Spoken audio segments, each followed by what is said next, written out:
थोड़ा सा पीछे चलते हैं और बात करते हैं फेज़ ऑफ कंपोनेंट्स की। सो कंपोनेंट का फेज़ हम लोगों ने पढ़ा था, जिसमें हम लोगों ने माउंटिंग, अपडेटिंग, एरर हैंडलिंग और अनमाउंटिंग पढ़ा था, और इसमें बहुत सारे लाइफ साइकिल मेथड्स भी होते हैं जो भी हम लोगों ने पढ़ा है। हम लोगों ने वहाँ एरर हैंडलिंग का कॉन्सेप्ट छोड़ा हुआ था, जो हम लोग इस एरर बाउंड्रीज कॉन्सेप्ट के साथ क्लियर कर लेंगे, बिकॉज दोनों सिमिलर हैं। सो जानते हैं कि एरर बाउंड्रीज क्या होता है। Error boundaries are React components that catch JavaScript error anywhere in their child component tree, log those errors and display a fallback UI instead of the component tree that crashed. So error boundaries क्या है? Error boundaries react component होते हैं जो JavaScript errors को catch करते हैं anywhere in their child component tree और उन एरर्स को लॉग करते हैं, और आप चाहें तो एक फॉलबैक UI भी डिस्प्ले कर सकते हैं instead of component tree that crashed. So point wise अगर इसको समझने की कोशिश करें तो कुछ इस तरीके से है कि एरर बाउंड्रीज क्या है। Error boundaries are React components. Error boundaries क्या करते हैं? Error boundaries JavaScript error catch करते हैं। कौन से एरर कैच करते हैं? आपके चाइल्ड कंपोनेंट ट्री में कोई भी एरर हो इसको कैच करते हैं। जो एरर्स होते हैं उनको आप लॉग भी कर सकते हैं, और आप चाहें तो एक UI भी दिखा सकते हैं यूज़र को instead of component tree that crashed. यानी कि एक बहुत ही जो कि यूज़र को समझ में ना आया उस तरीके का पूरा एरर दिखाने के बजाय एक सिंपल सा UI दिखा सकते हैं यूज़र को आप जब भी कोई एरर हो तब। Error boundaries catch errors during rendering in life cycle methods and in constructor of the whole tree below them. So ध्यान रखना है कि एरर बाउंड्रीज कब एरर्स कैच करता है? During rendering in life cycle methods and in constructors. Error boundaries बनाने कैसे हैं? अ क्लास कंपोनेंट, यानी कि आपको क्लास बेस्ड कंपोनेंट बनाना है अगर आप एरर बाउंड्रीज बनाना चाहते हैं तो।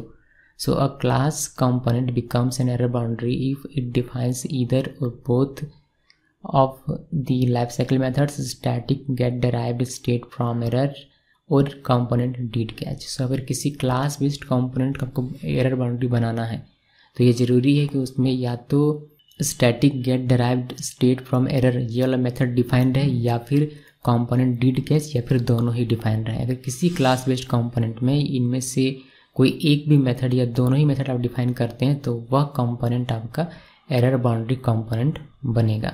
Error boundary do not catch errors for event handlers, asynchronous code जैसे कि सेट टाइम आउट और request animation frame callbacks, server side rendering, error thrown in the error boundary itself rather than its children. So इन सभी cases में जो errors generate होंगे उनको error boundary catch नहीं करेगा। तो इनमें जो एरर बनते हैं उनको हैंडल करने के लिए आप सिंपल सा जावास्क्रिप्ट का जो ट्राई कैच कॉन्सेप्ट है उसका यूज़ कर सकते हैं। सो इसमें जो मेथड्स काम आते हैं जिसके थ्रू इसका यूज़ करके इसको डिफाइन करके हम लोग एरर बाउंड्रीज बनाते हैं उनके बारे में थोड़ा सा और बात कर लेते हैं। Static get derived state from error, ये हमारा एक लाइफ साइकिल मेथड है जो कि एरर हैंडलिंग फेज में आता है। This life cycle method is involved after an error has been thrown by a descendant component. जब भी कोई एरर थ्रो किया जाएगा डिसेंडेंट कंपोनेंट से तो ये लाइफ साइकिल मेथड कॉल होगा।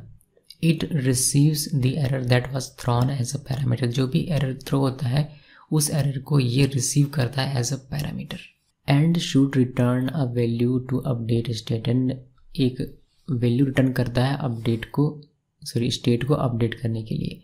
इस मेथड का बेसिकली यूज़ आपको तब करना है जब आप रेंडर करना चाहते हैं एक fallback UI after an error has been thrown. Use static get derived state from error to render a fallback UI after an error has been thrown. Okay, इस सेंटेंस इसका बिल्कुल ईजी सा है। आप लिखते हैं static get derived state from error, और यह एक पैरामीटर लेता है एरर जिसमें जो एरर थ्रो हो रहा है वह आता है, देन इसके अंदर में आप कोड लिख सकते हैं। इसी के सिमिलर एक और हमारे पास मेथड है life cycle method component did catch. This life cycle method is involved after an error has been thrown by a descendant component. Use component did catch to log error information, यानी कि error information को अगर आपको log करना है तो उस case में आप कंपोनेंट डिड कैच का यूज़ कर सकते हैं। इसका भी सिंटैक्स बहुत ही ईजी है। कंपोनेंट डिड कैच लिखते हैं, इसमें दो पैरामीटर होते हैं, पहला एरर, दूसरा इन्फो, जिसमें एरर है जो भी एरर थ्रो किया जा रहा है वह एरर, और इन्फो इसमें एक ऑब्जेक्ट है, an object with a component stack की containing information about which component threw the error. So ये कुछ बेसिक थ्योरी है जिसके बारे में हम लोगों ने जाना। हम लोग अभी प्रैक्टिकल देखेंगे, और थ्योरी में जो कुछ भी आपको समझ में आया बहुत अच्छी बात है अगर आया तो, और जिनको नहीं आया मैं शॉर्ट में आपको पॉइंट वाइज बता देता हूँ कि इस थ्योरी से आपको क्या लेना है अपने दिमाग में। पहली बात कि एरर बाउंड्रीज कंपोनेंट है, यानी कि रिएक्ट कंपोनेंट है जो कि एरर कैच करते हैं। जो भी एरर रेंडरिंग में इन life cycle method in constructor generate होंगे उनको ये कैच करेगा। अगर आपको एरर बाउंड्री बनाना है तो आपको क्लास बेस्ड कंपोनेंट यूज़ करना पड़ेगा। और जब आप किसी क्लास बेस्ड कंपोनेंट में दो मेथड्स, पहला static get derived state from error या फिर कंपोनेंट डिड कैच, इनमें से किसी एक का भी यूज़ करते हैं या फिर दोनों का यूज़ करते हैं तो वह क्लास बेस्ड कंपोनेंट आपका एरर बाउंड्री कंपोनेंट बन जाता है। एरर बाउंड्री कंपोनेंट काम नहीं आएगा आपका इवेंट हैंडलर में, असिंक्रोनस कोड में, सर्वर साइड रेंडरिंग में, और error thrown in the error boundary itself. So ये सारी चीज़ें आपको पॉइंट वाइज अपने दिमाग में रखनी है। अभी हम लोग प्रैक्टिकली देखेंगे कि एरर बाउंड्री की आवश्यकता क्यों पड़ती है। अगर आप अपने एप्लीकेशन में एरर बाउंड्री यूज़ नहीं करते तो उससे क्या होगा, और कब इसका इस्तेमाल करना चाहिए और किस तरीके से करना चाहिए। सबसे पहले हम लोग देखेंगे कि एरर बाउंड्री नहीं यूज़ करते हैं तो हमारे एप्लीकेशन के साथ क्या होता है। देन हम लोग देखेंगे कि उस चीज़ को आप कैसे दूर कर सकते हैं एरर बाउंड्री का यूज़ करके। सो मैं यूज़ कर रहा हूँ JS के फाइल्स में, पहले आपको बता देता हूँ app.js, image.js और index.js। देन एक हमारा है index.html। इसके साथ हमारा दो इमेज फाइल है, girl1 jpg, girl2.jpg। ये दोनों ही इमेज मैंने डाउनलोड किया है pixabay.com से, जहाँ आपको फ्री में इमेजेस मिल जाती हैं। मैं बता दूं कि इन दोनों इमेजेस के लिए आपको एट्रीब्यूशन देने की ज़रूरत नहीं है और ये फ्री फॉर कमर्शियल यूज़ है। पहले मैं आपको index.js में बता देता हूँ। यहाँ मैंने रिएक्ट को इंपोर्ट किया, रिएक्ट डॉम को, ऐप को, और यहाँ मैंने इस यानी कि ऐप कंपोनेंट को रेंडर होने के लिए लिखा हुआ कहाँ पर, जिसकी आईडी रूट होगी, यानी कि यहाँ पर। इन दो फाइल्स में कोई भी ज़्यादा चेंजेस नहीं है, जो हम लोग देखते आ रहे हैं वही है। app.js की बात करें तो यहाँ पर मैं पहले image.js में मैं आपको बताता हूँ कि क्या करने वाला हूँ। एक क्लास बेस्ड कंपोनेंट बनाते हैं, RCC लिखा, और इससे हमारा ये क्लास बेस्ड कंपोनेंट बन गया। इसमें हम लोग एक सिंपल सा कोड लिखेंगे, एक इफ़ लिखते हैं रेंडर के अंदर बट रिटर्न के बाहर। यहाँ एक इफ़ लिख रहा हूँ, या फिर इसको अभी रहने देते हैं। अभी हम लोग यहाँ आते हैं डिव में, या फिर इस डिव को हटा देता हूँ बिकॉज मुझे सिर्फ एक JSX का कोड लिखना है यहाँ। तो मैं यहाँ एक img टैग लिख रहा हूँ और src, और src में भी हम लोग कोई वैल्यू नहीं देंगे, और यहाँ पर alt लिख देता हूँ मैं mypic, और इसको मैं कर देता हूँ यहाँ से बंद। ओके, सो इसमें सिर्फ और सिर्फ एक हमारा इमेज टैग है जिससे कि हमें इमेजेस दिखाई देंगे। अब ये जो इमेजेस हैं, ये जो src में जो भी वैल्यू होगा एज अ प्रॉप हम लोग पास करेंगे इस app.js से, जिससे कि हम लोग इस कंपोनेंट को बार बार यूज़ कर सकें अलग अलग इमेजेस के साथ। सो यहाँ आते हैं और बनाते हैं इसमें एक क्लास बेस्ड कंपोनेंट। सो इसके लिए मैं लिखता हूँ RCC, देन यहाँ इंपोर्ट कर लेते हैं इमेजेस को। तो पहला मैं इंपोर्ट करता हूँ, इंपोर्ट girl1, यानी कि ये वाला जो इमेज है इसको आपको इंपोर्ट करना पड़ेगा क्योंकि ये हमारा src फोल्डर के अंदर में, ये दोनों ही इमेजेस src फोल्डर के अंदर में है। ठीक, हम लोग जानते हैं कि src फोल्डर के अंदर कोई इमेज या एसेट्स हो तो उसको कैसे यूज़ करना है अपने JS फाइल में। सो girl1 लिखा फ्रॉम। अगर आप नहीं जानते हैं कि इमेजेस या फिर एसेट्स को कैसे आप रिएक्ट में यूज़ करते हैं तो आपको मेरा वीडियो देखना चाहिए जिसमें मैंने आपको बताया है कि कैसे यूज़ करना है। सो girl1.jpg को मैंने इंपोर्ट कर लिया। इसी के सिमिलर girl2 को कर लेते हैं, जिसमें हम लोग सिर्फ यहाँ 2 और यहाँ पर 2 कर देंगे। सो दो इमेजेस, और साथ में मुझे इमेज ये जो कंपोनेंट है इसको यहाँ यूज़ करना है तो उसको भी मैं इंपोर्ट कर लेता हूँ। Import image from.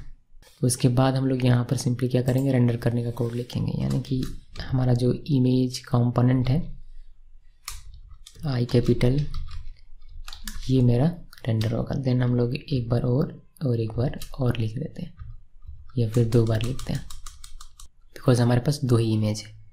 सो ये गर्ल का इमेज है तो मैं यहाँ लिख देता हूँ बालिके या बालिके ही कहते हैं। तो यहाँ मैंने लिख दिया, और यहाँ से हम लोग girl1 को पास करेंगे। देन सिमिलरली यहाँ भी लिखेंगे, यानी कि दूसरी इमेज कंपोनेंट में भी यहाँ लिखेंगे, यहाँ girl2 पास करेंगे। अभी इसमें ये हुआ कि इमेज और हमारा जो ये girl1 इंपोर्ट हुआ है, इसको मैंने as a prop as attribute यहाँ लिखा हुआ है, एट्रीब्यूट के वैल्यू के तौर पर। उसी तरीके से girl2 को लिखा हुआ है। अब ये चूँकि एट्रीब्यूट है तो एज अ प्रॉप इस कंपोनेंट में पास होगा, देन ये भी एज अ प्रॉप इस कंपोनेंट में पास होगा, और दोनों ही कंपोनेंट यहाँ है। सो यहाँ पर आप सिंपली लिख सकते हैं दिस डॉट प्रॉप्स डॉट बालिके। सो जब ये वाला कंपोनेंट आपका रेंडर करेगा तब ये girl1 को शो करेगा, जब ये वाला रेंडर करेगा तो girl2 को रेंडर करेगा। सिंपल सा कॉन्सेप्ट है। और यहाँ पर लगा देते हैं एक, इसको फिर हमें डिव के अंदर करना पड़ जाएगा, तो हम लोग क्या करते हैं यहीं पर लिख देते हैं एक लाइन ब्रेक, जिससे कि हमारा जो इमेज है वह साइड बाय साइड ना आकर थोड़ा सा डिस्टेंस यानी कि ऊपर नीचे करके आए। सो मैंने सेव किया इसको भी, और इसको भी सेव कर लेते हैं और वेब पेज में देखते हैं। देखिए आपको अभी आपको दो इमेजेस दिखाई दे रही है, पहला इमेज ये और दूसरा इमेज। मैं थोड़ा सा इसमें विड्थ सेट कर देता हूँ जिससे कि छोटा हमें दिखाई दे। तो इमेज में आते हैं, यहाँ पर विड्थ सेट कर देते हैं, विड्थ 300 px। इसको सेव करेंगे, आप देखेंगे आपका इमेज छोटा हो जाएगा। चलिए बढ़िया। सो ये हमारा girl1 है और ये हमारा girl2 है। अभी सब कुछ सही तरीके से काम कर रहा है। कंसोल में यहाँ से ओपन कर लेता हूँ, अगर कोई एरर नहीं है, सब कुछ बढ़िया सही तरीके से काम कर रहा है। एज्यूम कीजिए कि कोई ऐसा इमेज जो कि है ही नहीं उसको हम लोग पास कर दें। यहाँ से मैंने यहाँ से मान लीजिए कि सिर्फ स्ट्रिंग लिख देता हूँ, नो इमेज। इस नाम का कोई भी इमेज नहीं है, ध्यान रहे। सेव किया, देन इस इमेज वाले फाइल में आते हैं और यहाँ पर हम लोग एक कोड लिखते हैं। हम लोग चाहते हैं जो इमेजेस हैं वही सिर्फ दिखाई दे। अगर कोई ऐसा इमेज जो कि मौजूद नहीं है लाइक ये वाला, तो हमें एक एरर दिखाई दे। सो उसके लिए हम लोग एक मैनुअल कोड यानी कि एरर थ्रो करेंगे। उसके लिए हम लोग यहाँ लिख देते हैं इमेजेस, इमेज वाले में, बिकॉज यही हमारा इमेज है। तो हम लोग इसको लिखते हैं रेंडर मेथड के अंदर बट रिटर्न के बाहर, if this dot props dot बालिके equal equal equal no image. अगर कोई इमेज नहीं आता है तो उस केस में ये थ्रो कर दे एक एरर जो कि होगा इमेज नॉट फाउंड। अच्छा, इसमें मैं आपको एक चीज़ क्लियर कर दूं कि ये जो हम लोगों ने लिखा हुआ है नो इमेज, ये एक्चुअली में सिर्फ टेक्स्ट है, सिर्फ इस टेस्टिंग पर्पस के लिए। बिकॉज यही टेक्स्ट हम लोग यहाँ से स्ट्रिंग यहाँ से ये पास कर रहे हैं, इसलिए ये और ये मैच करे, इसलिए मैंने ऐसा लिखा। लेकिन ऐसा सिनेरियो आपका रियल वर्ल्ड में होता नहीं है।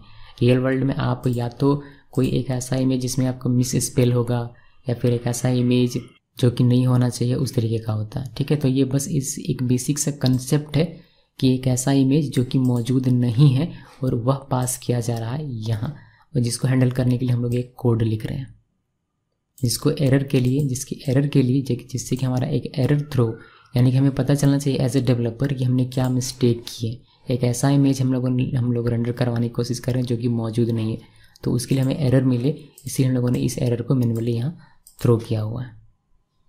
सो इसको अगर सेव करते हैं आप और आप इसको वेब पेज में देखेंगे तो यहाँ आपको मिलेगा इमेज नॉट फाउंड का एरर, जो कि सही है बिकॉज ये इमेज हमारा है नहीं। सो ये तो हो गया कि इमेज नॉट फाउंड का हमें एरर मिल जाता है। यहाँ तक हमारा कंसेप्ट ठीक है।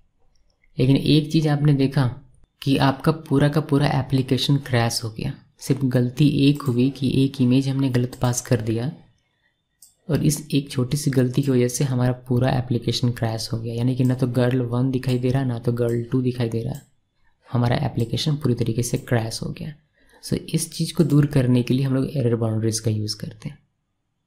हम लोग एरर को बेहतर तरीके से हैंडल करेंगे और देखेंगे कि किस तरीके से सिर्फ जिसमें प्रॉब्लम है सिर्फ वही हमारा सॉल्व हो, बाकी जो भी सही तरीके से काम करे वो एज इट इज़ यूज़र को दिखाई दे। सो ये और बेहतर तरीके से हम आपको समझ में आएगा मेरा स्टेटमेंट। हम लोग आगे एग्जांपल देखेंगे तब। सो ज़रूरत है हमें एक एरर बाउंड्रीज बनाने की। तो इसके लिए एरर बाउंड्रीज कैसे बनाते हैं, कोई भी क्लास बेस्ड कंपोनेंट हमें बनाना है। तो एक फाइल में मैंने क्रिएट किया है error.js नाम से। सो मैंने एक फ़ाइल बना लिया error.js से नाम से। आप देखेंगे ये फाइल अभी खाली है और यही हमारा बनेगा एरर बाउंड्री कंपोनेंट। app.js की बात करें तो यहाँ पर कुछ भी चेंज नहीं करना है, सिर्फ हम लोग ये जो एरर बाउंड्री होगा इसको यहाँ इंपोर्ट करेंगे। तो पहले इसको बना लेते हैं, उसके बाद बात करते हैं। और इमेज वाले में भी ज़्यादा कुछ चेंज नहीं होगा। ओके, सो ये जो हमारा app.js है और ये हमारा image.js ये दोनों एज इट इज़ रहेगा। error.js के बारे में डिस्कस करते हैं। ये क्लास बेस्ड कंपोनेंट होना चाहिए, तो हम लोगों ने क्लास बेस्ड कंपोनेंट बना लिया। अभी इसमें हम लोग एक स्टेट बनाएंगे, तो स्टेट प्रॉपर्टी में बना रहा हूँ, और मतलब क्लास प्रॉपर्टी के तौर पर मैंने स्टेट को बनाया। आप जानते हैं कि इसको आप कंस्ट्रक्टर के अंदर भी लिख सकते हैं। इसमें एक हम लोग प्रॉपर्टी लिखेंगे हैज़ एरर, और इसमें लिख देंगे फॉल्स। अब यहाँ पर हम लोग इसको पहले देखेंगे। देखिए यहाँ लिखना है if this dot state dot has error.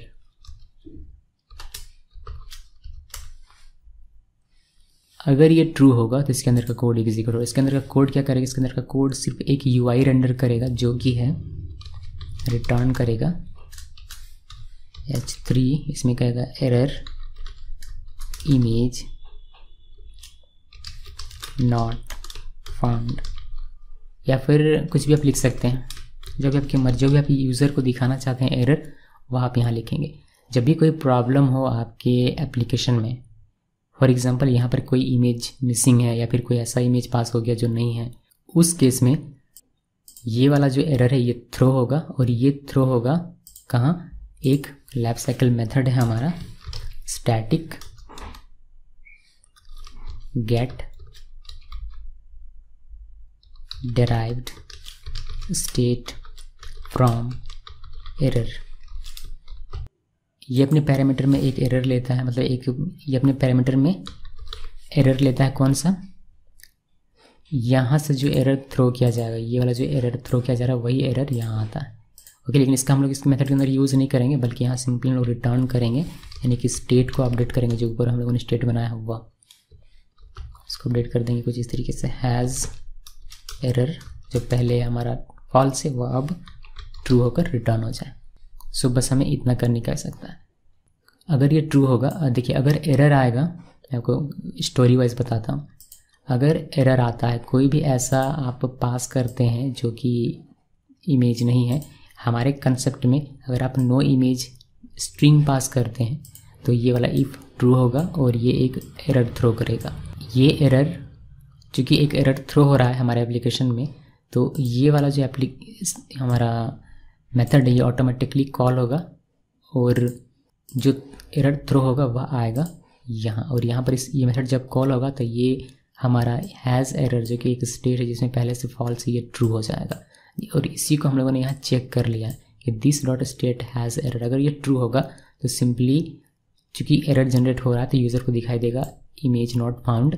और अगर ये ट्रू नहीं होता है, इनिशियली जो कि फॉल्स है, अगर ट्रू नहीं होता है, कब ट्रू नहीं होगा? जब एरर आपका जनरेट होगा ही नहीं, तब ये मेथड चलेगा ही नहीं, तब आपका एरर ट्रू होगा ही नहीं। उस केस में ये रिटर्न करेगा इसको मीन्स किसको? इसको मीन्स यहाँ पर इसमें जो भी कंपोनेंट्स होंगे रेंडर होने के लिए वही नहीं, किसको में हम लोग लिख सकते हैं this dot props dot children. Okay, बस इतना आपको लिखना है। बाकी इमेज में एज इट इज़ रहेगा। यहाँ पर इसको हमें इंपोर्ट करने का सकता है, मैं इंपोर्ट करता हूँ import error from error dot JS. JS लिखना नहीं है, सेव कर दीजिए इसको। और ये वाला जो हमारा कंपोनेंट है ये क्या है? हमारा एरर बाउंड्री कंपोनेंट है। तो इसको आपको कुछ इस तरीके से लिखना है, इसको आप इस तरीके से रैप कर देंगे इस कंपोनेंट से एरर,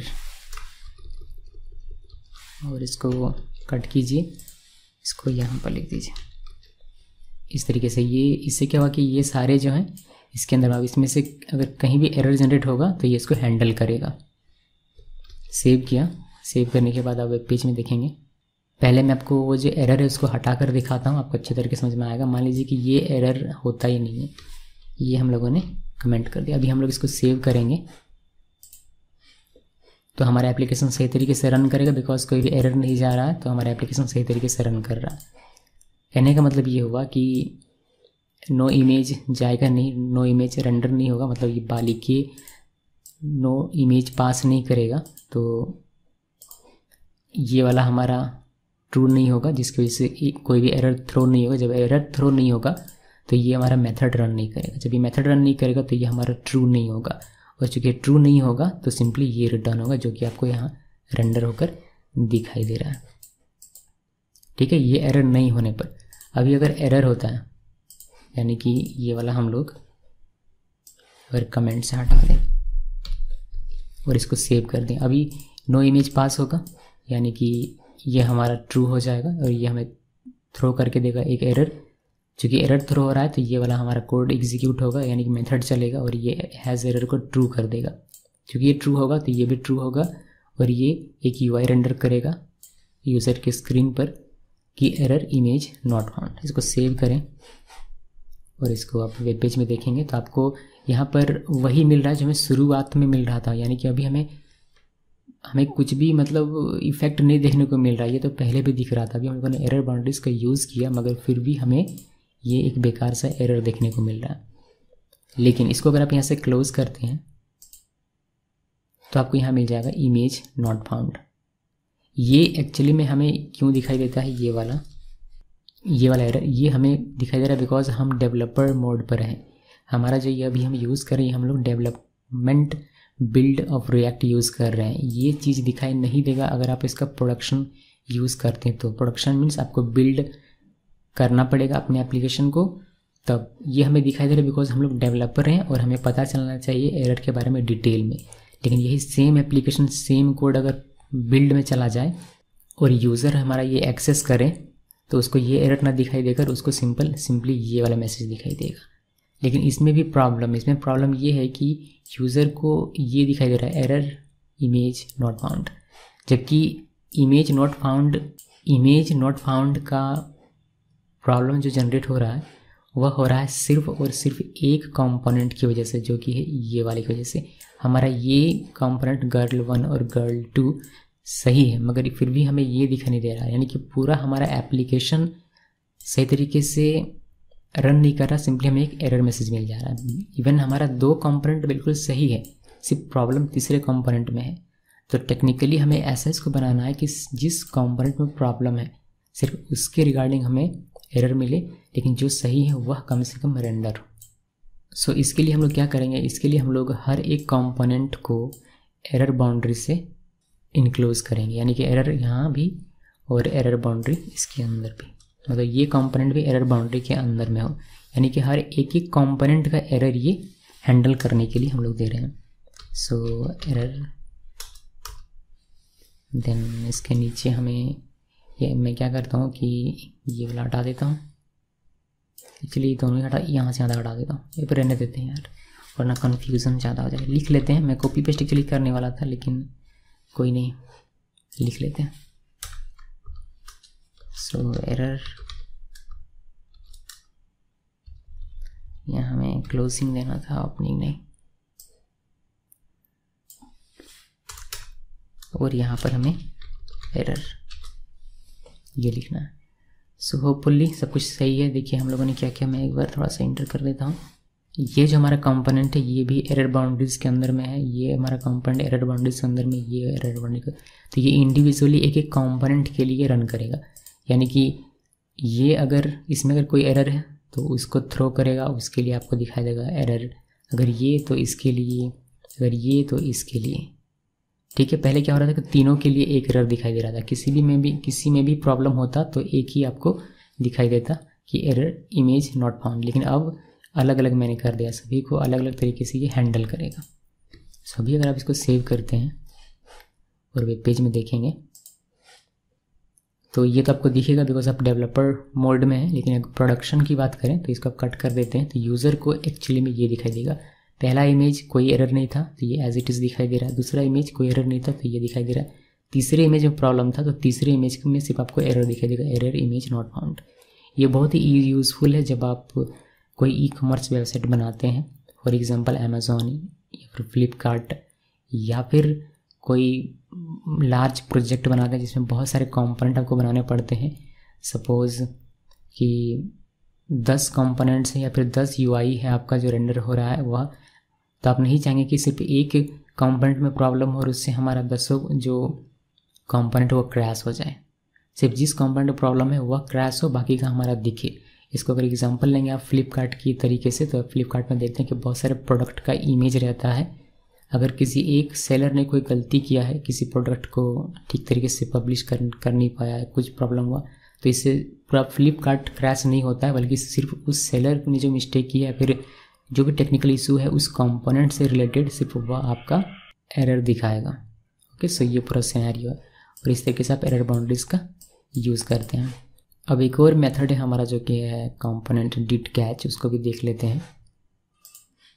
उसको भी आपको लिखना है इसी के अंदर, एरर के अंदर, यहाँ पर आप लिख सकते हैं, उसको यूज़ कर सकते हैं। सो कंपोनेंट डिड कैच, और ये 2 पैरामीटर्स लेता है। मैं सिर्फ आपको ये कंसोल करके दिखा देता हूँ इसमें क्या क्या रहता है। ये लॉग करने के काम आता है, यानी कि एरर को लॉग करना हो तो आप कर सकते हैं। इसमें आपको डिटेल्स दिखाई देंगे एरर के बारे में। कंसोल लॉग करें इसको आप और एरर को देखेंगे कि एरर में क्या मिल रहा है हमें, तो वह, और आप इन्फो को भी चेक कर सकते हैं। सो एरर में आपको एरर दिखाई देगा, एरर से इन्फॉर्मेशन और इन्फो में एक ऑब्जेक्ट दिखाई देगा। सेव किया मैंने इसको, सेव करने के बाद आप वेब पेज में जाएंगे तो यहाँ पर आप देख पाएंगे। देखिए ये आपका इन्फो है। इन्फो एक ऑब्जेक्ट को कंटेन करता है, कंपोनेंट स्टैक, जिसमें ये सारी इन्फॉर्मेशन है जिसको आप लॉग के लिए यूज़ कर सकते हैं। और आपका एरर है जिसमें ये सारी चीज़ें हैं। ओके, हालांकि ये सारी चीज़ें हमें दिखा देता है ये जो रिएक्ट है वो ऑटोमेटिकली डेवलपर मोड में जब आप होते हैं तब, मगर फिर भी आप चाहें तो इनका इस्तेमाल कर सकते हैं, यानी कि एरर और इन्फो का। सो ये दोनों आपको बताएंगे कि कहाँ पर एरर आ रहा है। एक लॉग करने का क्या मतलब है कि एक मान लीजिए कि आप कोई फाइल मेंटेन करते हैं जिसमें जो भी एरर आए वह मेंटेन हो, कि किस फाइल से एरर आ रहा है, कहाँ से एरर आ रहा है, क्या एरर आ रहा है, तो वो सारी चीज़ें आप लॉग करके रख सकते हैं, जिसके थ्रू मे बी आप अपनी टीम को दिखा सकें या फिर जो भी आपका टीम मेंबर है उसको पता चले कि क्या एरर है, कहाँ से आ रहा है, उस लॉग फाइल को देखकर। सो गाइस, ये बेसिक सा आइडिया है एरर बाउंड्रीज़ का। मुझे उम्मीद है कि आपको ये एरर बाउंड्रीज समझ में आया होगा। Thanks for watching this video.